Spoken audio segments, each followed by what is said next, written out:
আসসালামু আলাইকুম রহমতুল্লাহ। আজকে যে বিষয়ে আলোচনা করব সেটা হলো আমাদের মধ্যে অনেকে নালী ঘা হয়ে থাকে অথবা দুর্গন্ধযুক্ত ঘা হয়। তো এই ঘায়ের জন্য আমরা কি করব, কি করণীয়? আমরা নিজেরাই এই ঘায়ের এই দুর্গন্ধটা দূর করতে পারি।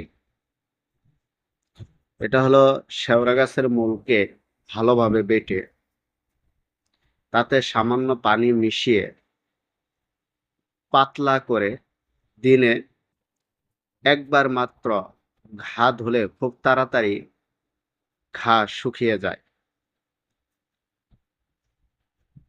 এবং এই দুর্গন্ধও দূর হয়ে যাবে।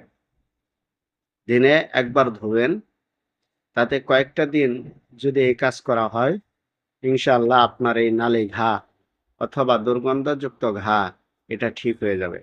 আসসালামু আলাইকুম রহমতুল্লাহ।